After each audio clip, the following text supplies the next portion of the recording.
Welcome to Ravan academy. எல்லாருமே CHSL கூடிய post preference பற்றி கேட்டிருந்தீங்க. ஸோ மனோஜ் சார் அதை பற்றி எக்ஸ்பிளைன் பண்ணி ஒரு வீடியோ போட்டிருந்துருப்பார். ஸோ அகைன் வந்துட்டு இப்போ சிஹெச்எஸ்எல்லில் வந்துட்டு ஒரு சில டிபார்ட்மெண்ட்டில் வந்து ப்ரொமோஷன்ஸ் வந்து எப்படி இருக்குதுன்னு பார்க்கலாம். அதுமாதிரி இப்போ ப்ரொமோஷன்ஸ் வந்து பார்க்குறதுக்கு முன்னாடி இப்போ வந்துட்டு சென்ட்ரல் கவர்மெண்ட்டை பார்த்தீங்கன்னா சென்ட்ரல் கவர்மெண்ட்லேயே வந்துட்டு ரெண்டு விதமாக பிரிக்கலாம். எப்படின்னா ஒன்று வந்துட்டு ரெவன்யூ செக்டார், இன்னொன்று வந்து சர்வீஸ் செக்டார். ஸோ ரெவன்யூ செக்டார்லலாம் வந்துட்டு என்னென்ன இருக்குன்னா ஜிஎஸ்டி, இன்கம் டேக்ஸு, கஸ்டம்ஸு, இந்த மாதிரி டிபார்ட்மெண்ட்லாம் எல்லாமே வந்துட்டு என்ன இருக்குன்னா ரெவன்யூ டிபார்ட்மெண்ட்டில் வந்து வந்துடும். ஸோ இதெல்லாம் என்னென்னா மணியை ஏர்ன் பண்ணி சென்ட்ரல் கவர்மெண்ட்டுக்கு கொடுக்குறாப்புல உள்ளது. அதுமாதிரி சர்வீஸ் செக்டார்லலாம் பார்த்திங்கன்னா இந்த மணி ஏர்ன் பண்ண மணியை வந்து செலவழிக்கிற மாதிரி உள்ள டிபார்ட்மெண்ட். ஸோ இந்த மாதிரி டிபார்ட்மெண்ட்லாம் வந்துட்டு என்னென்ன இருக்குன்னா இப்போ இந்த environment, forest and climate change, அப்புறம் வந்துட்டு வீவர் சர்வீஸ் சென்டரு, அடுத்து இந்த வாட்டர் போர்டு, இந்த கங்கா வாட்டர் போர்டு அதை பற்றி இருக்கலாம், அந்த மாதிரி உள்ள டிபார்ட்மெண்ட்டு. ஸோ இந்த மாதிரி இது எல்லாமே வந்துட்டு இதில் வந்துடும். ஸோ நார்மலாக இந்த ரெவன்யூ ஏர்ன் பண்ணுற டிபார்ட்மெண்ட்டில் வந்து ஒர்க் லோடெலாம் கொஞ்சம் ஹெவியாக இருக்கும். அதுமாதிரி வந்துட்டு அடுத்தடுத்து வந்துட்டு நிறையா ரெக்ரூட்மெண்ட் இருந்துகிட்டே இருக்கும். அதனால் நிறைய பேர் வந்து ரெக்ரூட் பண்ணிட்டே இருப்பாங்க. சர்வீஸ் செக்டார்லலாம் பார்த்திங்கன்னா ஆள் வந்து கம்மியாக தான் இருப்பாங்க. ஸோ ஒர்க் லோடு ரொம்ப இதில் மற்றதெல்லாம் கம்பேர் பண்ணுறப்போ இதில் ரொம்ப கம்மியாக தான் இருக்கும். ரெண்டுலேயுமே இந்த மாதிரி தான் ட்ரெண்ட் ஃபாலோ ஆகும். அகைன் வந்துட்டு இப்போ நான் வந்து அதே மாதிரி வீவர் சர்வீஸ் சென்டர்னு சொல்லிட்டு ஒரு டிபார்ட்மெண்ட், இந்த டிபார்ட்மெண்ட் இருக்குதுன்னு நான் சேர்றப்ப தான் எனக்கே தெரிஞ்சது. இதில் வந்து எம்டிஎஸ்ஸாக ஒர்க் பண்ணியிருந்தேன். இது வந்து டெக்ஸ்டைல் டிபார்ட்மெண்ட்டில் வந்து வர மாதிரி இருக்கும். ஸோ அந்த வீவர் சர்வீஸ் சென்டர்லேயே வந்துட்டு ஸ்டாஃப்ஸ் வந்து எப்படி இருப்பாங்கன்னா ரெண்டு விதமாக பிரிக்கலாம். இதிலே ஸ்டாஃப்ஸ் நான் டெக்னிக்கல் கேட்டகரி ஸ்டாஃப்ஸும் பிரிக்கலாம், இன்னொன்று வந்துட்டு டெக்னிக்கல் கேட்டகரி. ஸோ அந்த டெக்னிக்கல் கேட்டகரி ஸ்டாஃப்ஸ்லாம் வந்துட்டு ஃபஸ்ட்டு எப்படி வருவாங்கன்னு பார்த்தீங்கன்னா இது எஸ்எஸ்சி செலெக்ஷன் போஸ்ட்டு வந்து எழுதி வருவாங்க. எஸ்எஸ்சி செலெக்ஷன் போஸ்ட் இல்லைனா ஒரு ஜோன் வைஸாக வந்துட்டு வேக்கன்சி விடுவாங்க. ஸோ அது மாதிரி வருவாங்க. ஸோ இதில் வந்துட்டு மெயினாக நம்ம இதில் வந்து போகிறோம்னா ஸ்பெசிஃபிக்காக அந்த இது ரிலேட்டடாக தெரிஞ்சிருக்கணும். இப்போ இதில் வந்துட்டு ஆளெலாம் எப்படி வருவாங்கன்னா இந்த பிரிண்டிங் நல்லா தெரிஞ்சிருக்கவங்க, இல்லை வீவிங் நல்லா தெரிஞ்சிருக்கவங்க, அதே மாதிரி இப்போ பிஇலே வந்துட்டு ஃபைன் ஆர்ட்ஸ் படிச்சிருக்கவங்க, அதேமாதிரி பிஇலே வந்துட்டு டெக்ஸ்டைல் இன்ஜினியர்ஸ் படித்தவங்க, ஸோ டெக்ஸ்டைல் இன்ஜினியரிங் படித்தவங்க அவங்களாம் வந்துட்டு இந்த மாதிரி இதெல்லாம் சூஸ் பண்ணி டெக்னிக்கல் கேட்டகரிக்குள்ளே உள்ளே வருவாங்க. இதில் வந்துட்டு இந்த மாதிரி உள்ளே வந்தாங்கன்னா இதில் ப்ரொமோஷன்லாம் நல்லாயிருக்கும். ஸோ நான் டெக்னிக்கல் கேட்டகரியில் யார் வருவாங்கன்னா இப்போ சிஹெச்எஸ்எல், எம்டிஎஸ்ஸு, அப்புறம் சிஜிஎல் எக்ஸாம்ஸ்லாம் எழுதியிருந்தாங்கன்னா நான் டெக்னிக்கல் கேட்டகரியில் வருவாங்க.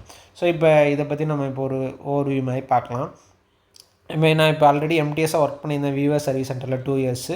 ஸோ இதில் உள்ள ப்ரொமோஷன்ஸ் வந்து எப்படி இருக்குன்னு பார்த்தீங்கன்னா ஃபஸ்ட்டு எம்டிஎஸ் தான் நம்ம ஸ்டார்டிங் லெவலில் பார்த்துடலாம். ஃபஸ்ட்டு உள்ளே போனால் எம்டிஎஸ் உள்ளே போகலாம், லெவல் 1 உள்ளே போகலாம், இல்லை எம்டிஎஸ் எக்ஸாம்ஸ் எழுதி உள்ளே போகலாம், இல்லைனா சிஹெச்எஸ்எல் எக்ஸாம்ஸ் எழுதுனா எல்டிசி லோயர் டிவிஷன் கிளர்க்காக போகலாம், லெவல் 2லேயே ஸ்டார்டிங்கில் போயிடலாம். இல்லைனா சிஜிஎல் எக்ஸாம்ஸ் எழுதுனா டேரெக்டாக யூடிசியாக போகலாம், லெவல் 4ல் போகலாம். இப்போ வந்துட்டு என்ன பண்ணிட்டாங்கன்னா ஒரு சில இந்த அசிஸ்டண்ட்டை அடுத்து வந்து அசிஸ்டண்ட். ஸோ எம்டிஎஸ்லேருந்து ஒரு லெவல் ப்ரொமோஷன் எடுத்தோன்னா எல்டிசிலேருந்து ப்ரொமோஷன் எடுத்தால் யூடிசிலேருந்து அசிஸ்டண்ட் வந்துடும். ஸோ இந்த அசிஸ்டண்ட்டுமே இப்போ ஒரு சில இதெல்லாம் வந்துட்டு ஓப்பனாக வந்துட்டு என்னன்னா சிஜிஎல் எக்ஸாம்ஸ்லேயே வந்துட்டு அசிஸ்டண்ட் லெவல் வேக்கன்சியுமே வந்துட்டு விட ஆரம்பிச்சிட்டாங்க. அதுக்கப்புறம் இது அசிஸ்டண்ட்டுக்கு அப்புறம் அடுத்த லெவல் போனோன்னா அசிஸ்டண்ட் டேரக்டராக போயிடலாம்.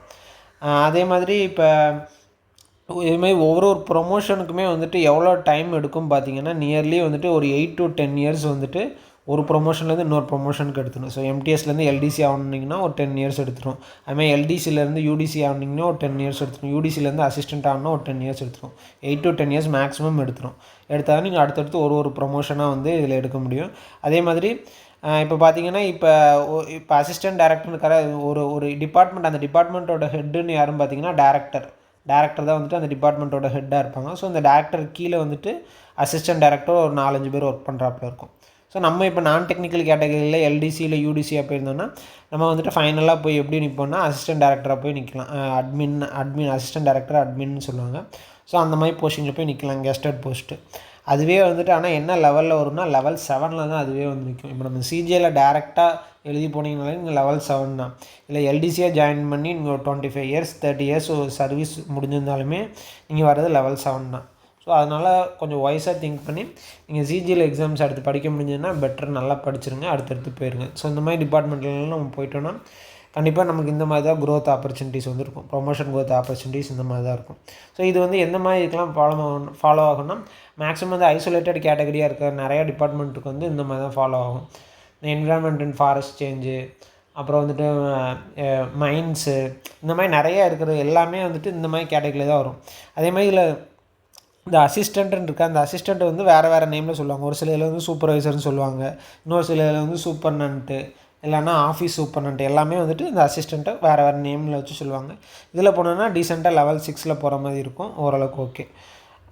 அதே மாதிரி இப்போ இதுதான் வந்துட்டு இந்த க்ரோத் ஆப்பர்ச்சுனிட்டிஸ் எல்லாமே.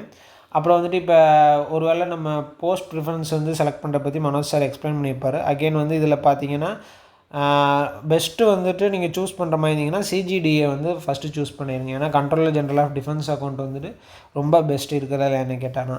அதே மாதிரி ஏன்னா இதில் வந்துட்டு ஆக்சுவலி ஹோம் டவுன் இப்போ சென்னையே வேணும்னு நினச்சிங்கன்னா சென்னைக்குள்ளே வந்துட்டு கண்டிப்பாக கிடைக்கிறதுக்கு அதிகமான சான்சஸ் இருக்குது. அதுமாதிரி ப்ரொமோஷன் ஆஸ்பெக்ட்ஸ்லையுமே வந்துட்டு ரொம்ப நல்லாயிருக்கும் சிஜிடிஏ. ஏன்னா இப்போ நீங்கள் எல்டி கிளர்க்காக இருக்கீங்க, அதில் வந்து நீங்கள் ஒரு 3 இயர்ஸ் இல்லை 5 இயர்ஸ்லேயே வந்துட்டு என்ன ஆகிடலாம், ஆடிட்டர் ஆகிடலாம். அடுத்த ப்ரொமோஷனுமே உங்களுக்கு ஃபாஸ்ட்டாகவே இருக்கும். அடுத்தடுத்து ப்ரொமோஷன்ஸ் வந்து ரொம்ப நல்லாயிருக்கும் சிஜிடிஏ பொறுத்த வரைக்கும். அதுமாதிரி லாஸ்ட் ப்ரிஃபரன்ஸ் எப்போவுமே என்ன கொடுங்கன்னா பார்டர் ரோடு ஆர்கனைசேஷன் வந்து எப்போவுமே லாஸ்ட் ப்ரிஃபரன்ஸாக கொடுங்க. அதே மாதிரி இப்போ நான் இந்தியாவில் எங்கே வேணாலும் ஒர்க் பண்ணுவேன், எனக்கு எந்த ஒரு ஐடியாவும் அதை பற்றி பிரச்சனை இல்லை அப்படின்னு வச்சிங்கன்னா எலெக்ஷன் கமிஷன், விஜிலன்ஸு, இடி, சிபிஐ அது மாதிரிலாம் கொடுக்கணும்னு வச்சிங்கன்னா கொடுங்க. இன்டெலிஜென்ஸ் பியூரோ எல்லாமே கொடுக்கணும்னாலும் கொடுங்க. ஒருவேளை நான் தமிழ்நாடுக்குள்ளே தான் ஒர்க் பண்ணுற மாதிரி இருக்குன்னா நீங்கள் இந்த ஸ்டேட் வைஸ் வேக்கன்சிஸ் பார்த்து செலக்ட் பண்ணி ஸோ இதெல்லாம் இருக்க பாசிபிலிட்டிஸ் சான்சஸ்ன்னு பார்த்து அதை மட்டும் கொடுங்க.